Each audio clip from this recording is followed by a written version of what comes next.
Hello दोस्तों, कैसे हैं आप सभी लोग। टॉपर सीरीज में एक बार फिर से आपका स्वागत है। और आज का जो कॉन्सेप्ट है बेटा हमारे लिए वो है विविक्त कर से रिलेटेड।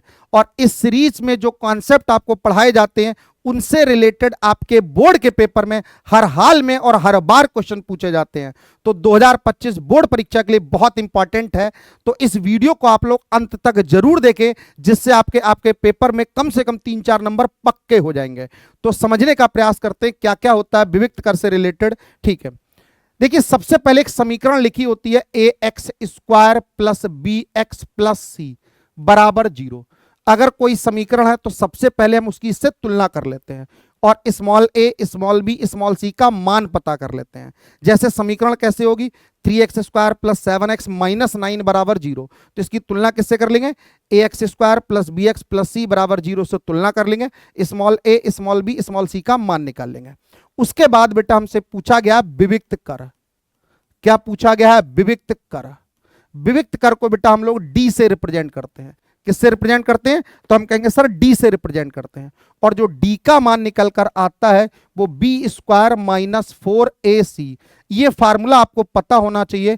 क्या फार्मूला होता है हमारे लिए, तो हम कहेंगे sir B square minus 4ac। ये फार्मूला आपको रट लेना है क्योंकि ये बहुत इंपॉर्टेंट है।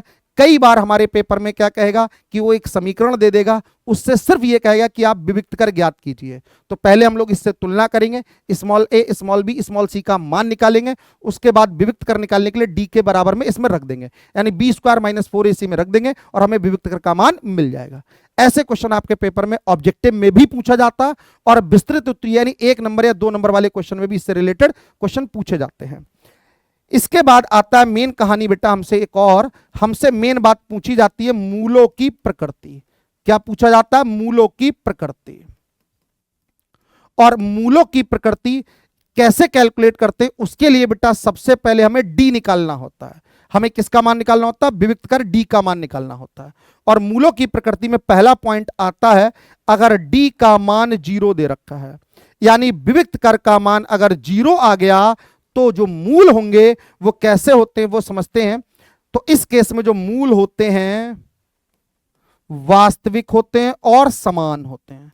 वास्तविक तथा समान होते हैं। बात आपको समझ में आ गई। अगर डी का मान 0 आ गया तो जो मूल होंगे बाबू वो हमेशा क्या होंगे, रियल और इक्वल होंगे, वास्तविक और समान होंगे। इसके अलावा दूसरा आता है इसी में, क्योंकि इससे रिलेटेड हर बार क्वेश्चन आपके पेपर में पूछा जाता है तो इसीलिए आपको ये पता होना चाहिए। तो दूसरा पॉइंट आता है बाबू हमसे, क्या आता है कि डी का मान अगर सर 0 से बड़ा हो जाए। अब 0 से बड़ा होगा ये कैसे पता चलेगा, यानी डी का मान पॉजिटिव आ जाए। पॉजिटिव का मतलब है धनात्मक आ जाए, और धनात्मक में कोई भी वैल्यू हो सकती है। जैसे डी का मान 1 2 3 4 5 15 20 50 100 कुछ भी आ जाए तो इसका मतलब ये 0 से बड़ा है, मतलब धनात्मक है। और इस केस में जो मूल होंगे बाबू हमसे वो क्या होंगे, तो हम कह सकते हैं मूल जो है वो वास्तविक तो होंगे ही होंगे। कैसे होंगे, वास्तविक होंगे तथा असमान होंगे। कैसे होंगे बाबू हमसे, तो कहेंगे असमान होंगे, नॉट इक्वल होंगे, इक्वल नहीं होंगे, अनइक्वल हो जाएंगे एक तरीके से। और रियल तो होंगे ही होंगे, यानी हिंदी में समझते हैं वास्तविक और असमान होंगे। अगर डी का मान 0 से बड़ा आ जाता है यानी पॉजिटिव आ जाता है तो मूल कैसे हो जाएंगे, वास्तविक और असमान हो जाएंगे। इसी पर आधारित तीसरा पॉइंट एक और पता होना चाहिए हमको कि डी का जो मान है वो 0 से छोटा आ जाता है, यानी ऋणात्मक आ जाता है।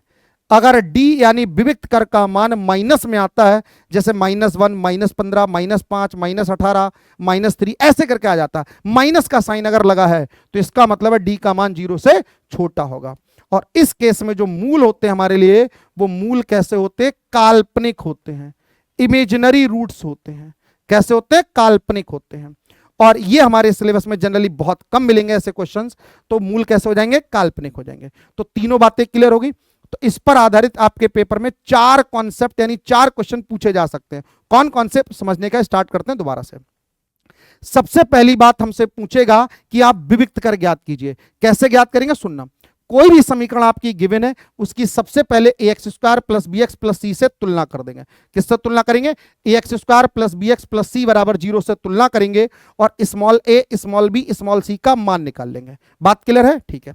पहला क्वेश्चन हमसे पूछ सकता है विविक्त कर ज्ञात कीजिए। क्या पूछ सकता है? विविक्त कर ज्ञात कीजिए। तो विविक्त का फार्मूला आपको पता होना चाहिए, d बराबर बी स्क्वायर माइनस 4ac। यहां पर वैल्यू रख देंगे और विविक्त कर का मान मिल जाएगा। पहला क्वेश्चन ये पूछ सकता है। दूसरा क्वेश्चन क्या पूछ सकता है? मूलों की प्रकृति, और मूलों की प्रकृति में 3 कॉन्सेप्ट आपके होते हैं।